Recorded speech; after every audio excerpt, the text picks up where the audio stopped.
सबसे पहले तो भारतीय जनता पार्टी के लोगों को जीत मिली है, उन्हें बधाई। और आशा करता हूं कि जो जनादेश दिल्ली की जनता ने उन्हें दिया है उसकी वो प्रतिपूर्ति करेंगे और वे सब आम आदमी पार्टी के लाखों करोड़ों कार्यकर्ता जो अन्ना आंदोलन से आए, जिनके बहुत ही निश्चल निष्पाप और बड़े भारत की राजनीति को बदलने के सपने की हत्या एक निर्लज्ज, नीच, मित्रहंता, आत्ममुग्ध और चरित्रहीन व्यक्ति ने की, उसके प्रति तो क्या संवेदना। दिल्ली को उससे मुक्ति मिली। और मैं ये जानता हूं कि अब जो आम आदमी पार्टी में लोग बच गए थे सत्ता के लोभ में, लालच में, पदों के लिए, उस पैसे के चक्कर में, वे सब भी अब वापस जाएंगे, लौटेंगे, कुछ अपने व्यवसायों में लौटेंगे, कुछ पार्टियों में चले जाएंगे और पतन यहाँ से प्रारंभ हुआ है उन लोगों का।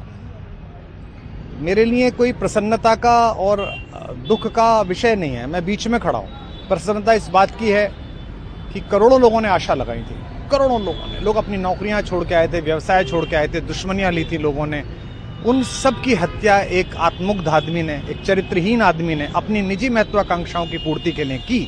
उसको दंड मिला, ईश्वरीय विधान से दंड मिला। प्रसन्नता इस बात की भी है कि न्याय हुआ। आज जब कहना नहीं चाहिए, लेकिन आज टीवी पर जब जंगपुरा का निर्णय आया और सामने दिखाई दिया कि मनीष हार गया, तो सदा तटस्थ रहने वाली और राजनीति से विरत रहने वाली मेरी पत्नी जो है, उसकी आंख में आंसू आ गए, वो रोने लगी। क्योंकि उसी से उसने ये कहा था कि अभी तो है ताकत, और उसने कहा था भैया ताकत सदा तो नहीं रहती। तो ये अहंकार आशा करता हूं अगले लोग नहीं करेंगे, जो बाकी दल है वो नहीं करेंगे, इससे सबक लेंगे।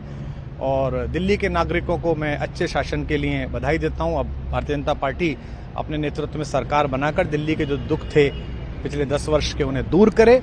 और आम आदमी पार्टी के समस्त कार्यकर्ताओं को कहता हूं कि आपने जिस किसी भी लोभ लालच में, सब कुछ जानते हुए एक ऐसे व्यक्ति के समर्थन में काम किया जिसने अपने मित्रों की पीठ में झुरा घोंपा, गुरु को धोखा दिया, अपने साथ कंधे से कंधा मिला के लड़ने वाली महिलाओं को अपने घर लाके पिटवाया, अपनी निजी सुख और साधन के लिए जनता का पैसा खर्च किया, अब उससे आशा लगानी छोड़ें, अब बाहर निकलें, अपना अपना जीवन देखें। मुझे राघवेंद्र सरकार राम की कृपा मिली, जिनका ये घर है, जिनकी कृपा से मैं यहाँ खड़ा हूँ। मुझ पर कृष्ण कृपा हुई कि मैं इस निर्लज्ज सर्कस से बाहर आ सका। मैं उन सब से भी अच्छे भविष्य की कामना करता हूँ कि वो कोई गंदगी ना फैलाएं कहीं भी, वो लौट जाएं अपने शिविरों में। जिस तरह माधव को, कृष्ण को दूत देखकर भी भरी सभा में अट्टहास करने वाला दुर्योधन जो ये कहता था सुचिग्रम नैव दास्यामि बिना युद्धे न केशवः, बिना युद्ध के 5 गांव भी नहीं दूंगा, आज वो अपनी सीटों के लिए तरस रहा है।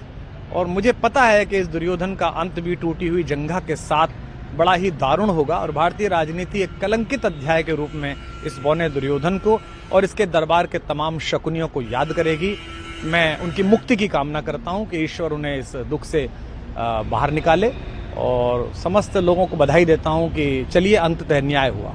सर, बात करें दिल्ली के चुनाव या यूपी के उपचुनाव मिल्कीपुर को लेकर, चुनाव आयोग पर तमाम तरह के आरोप लगाए जा रहे हैं। अखिलेश यादव ने कल कहा कि वहाँ उपचुनाव में मिल्कीपुर, ये राजनीतिक विषय है, इस पर मैं राजनीतिक कार्यकर्ता नहीं हूँ, तो इस पर मेरी टिप्पणी शोभनीय नहीं है, वो आपस में सब जाने। लेकिन दिल्ली के चुनावों को लेकर एक मिश्रित प्रतिक्रिया है।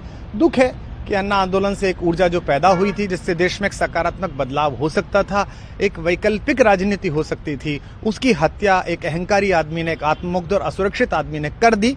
मैं आशा करता हूं कभी ना कभी भारत में ऐसा सूर्योदय किसी न किसी दल में अवश्य होगा जो भारत को जहां पहुंचना है वहां पहुंचाने का मार्ग प्रशस्त करे।